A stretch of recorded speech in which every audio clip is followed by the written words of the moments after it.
जय श्री राम जी। आप सभी को हमारे धार्मिक भजन कीर्तन बरवाड़ा चैनल में आप सभी का स्वागत है।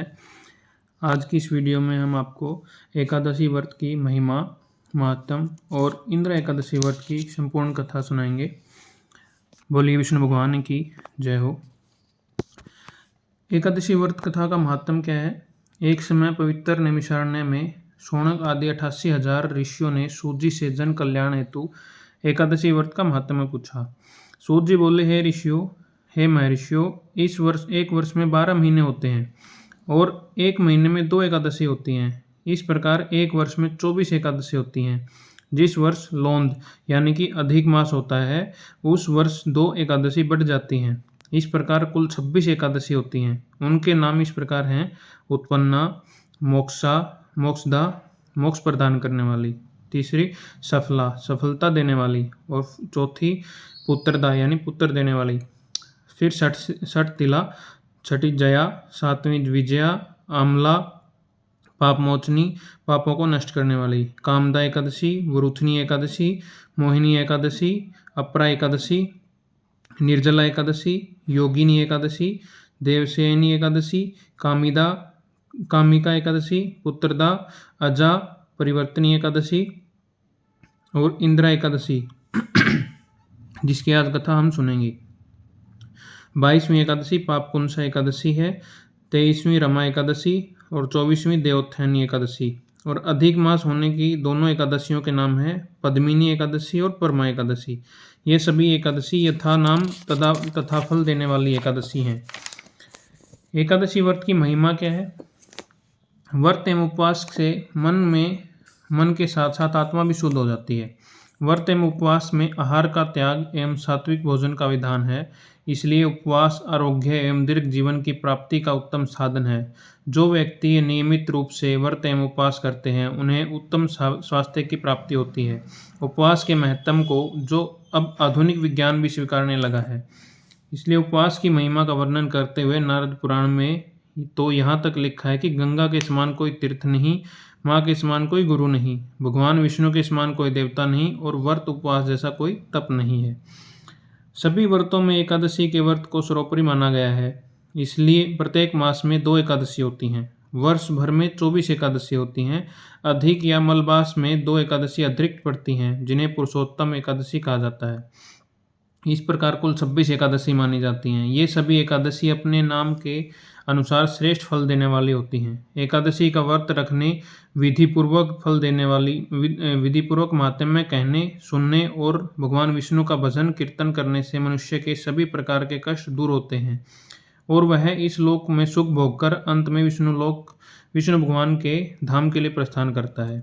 बोली विष्णु भगवान की जय। जो पुण्य चंद्र सूर्य ग्रहण में स्नान व दान से प्राप्त होता है तथा जो पुण्य जल, अन्न दान, स्वर्ण दान, भूमि दान, गोदान, कन्यादान तथा अश्वमेघ आदि जीव यज्ञ करने से होता है, जो पुण्य तीर्थ यात्रा और कठिन तपस्या से प्राप्त होता है, उससे अधिक पुण्य एकादशी व्रत रखने से मिलता है। बोली विष्णु भगवान की जय हो। अभी आज हम आपको एकादशी जो इंद्र एकादशी है उसकी कथा सुनाते हैं। इंद्र एकादशी की कथा आरंभ करने से पहले मैं आप लोगों से विनती करता हूं कि जिन्होंने हमारा चैनल सब्सक्राइब नहीं किया है वो हमारे चैनल को सब्सक्राइब करें और आगे शेयर करें। धन्यवाद। आज की कथा इंद्र एकादशी सुनने शुरू करने जा रहा हूं। सुनिए।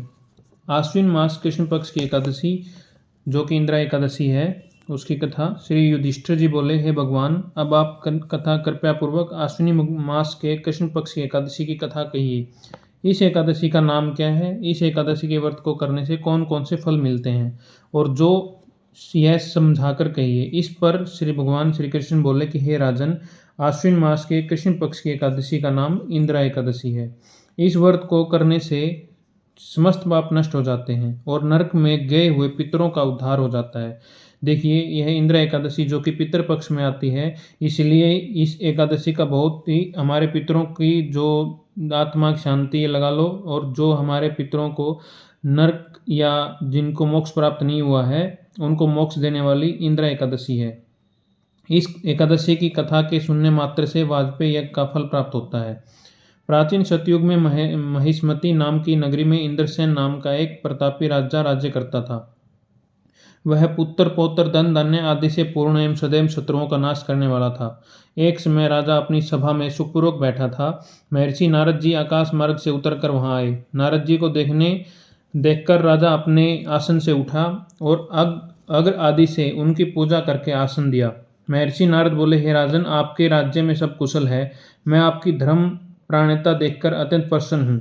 तब राजा बोले, हे महर्षि, आपकी कृपा से मेरे राज्य में सब कुशल पूर्वक है तथा आपकी कृपा से मेरे समस्त यज्ञ कर्म आदि फल सफल हो गए हैं। हे देव, अब आपकी क्या आज्ञा है?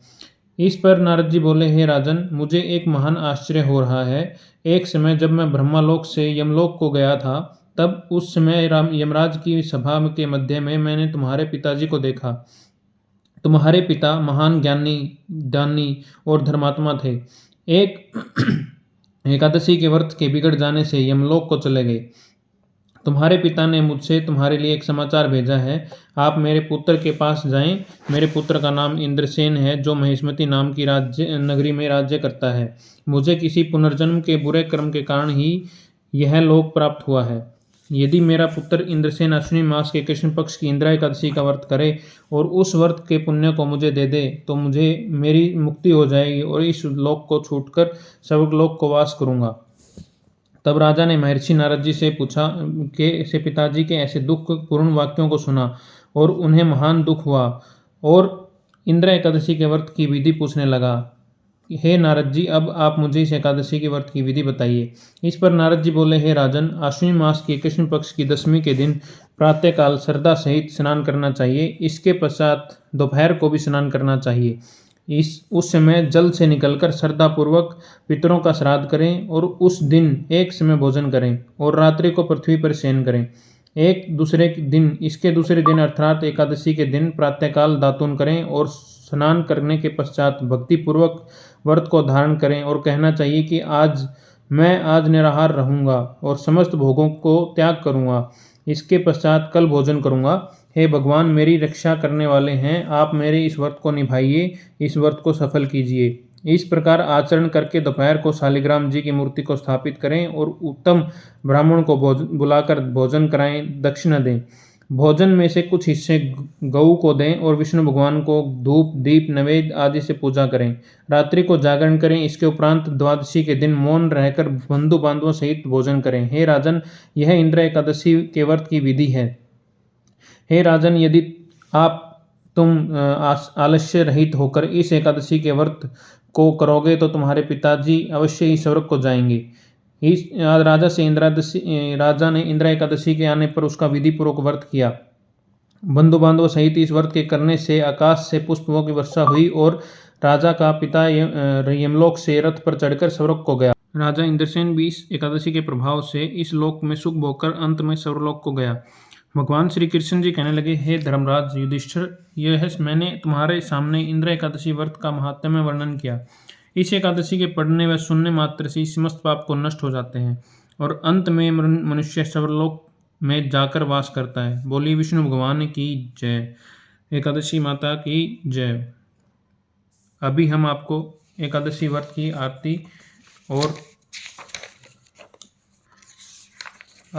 कहेंगे। बोले एकादशी माता की जय।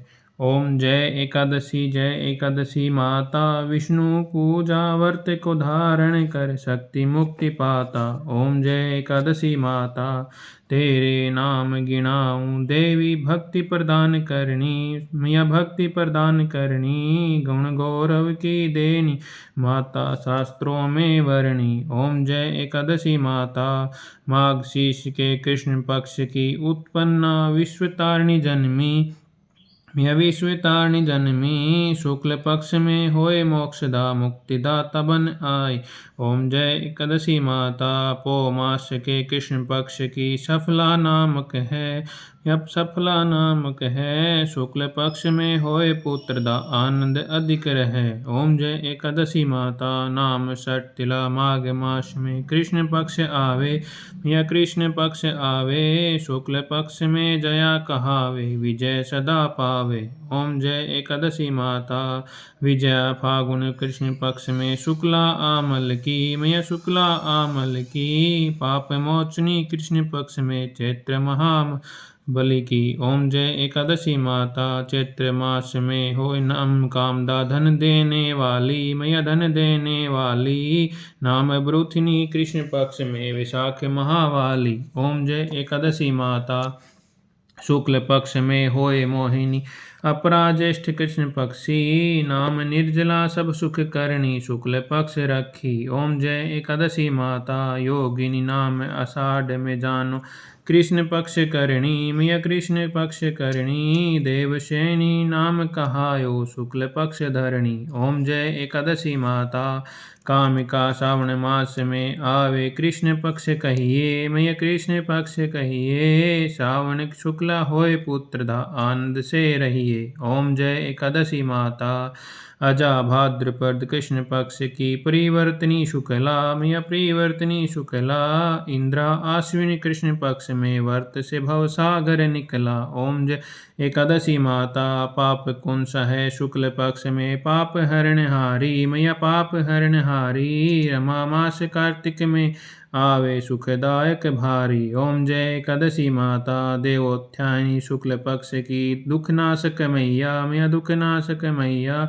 लौंद मास की करूं विनती पार करो नैया। ओम जय एकादशी माता शुक्ल लौंद में होए प्रिधनी दुख दरिद्र हरणी, मैया दुख दरिद्र हरणी। परमा कृष्ण पक्ष में होती जन मंगल करणी। ओम जय एकादशी माता जो कोई आरती एकादशी की भक्ति सहित गावे, मैया भक्ति सहित गावे। जन सामान्य स्वर्ग का वासा निश्चय वह पावे। ओम जय एकादशी माता मैया जय एकादशी माता। बोलिए एकादशी माता की जय हो, बोलिए विष्णु भगवान की जय हो, बोलिए श्री रामचंद्र भगवान की जय हो। यहीं पर कथा का समापन होता है। आपसे सभी लोगों से विनती कि इसी तरह की धार्मिक कथाएं भजन सुनने के लिए हमारे चैनल धार्मिक भजन कीर्तन बरवाला को सब्सक्राइब करें, लाइक करें और आगे शेयर करें। धन्यवाद।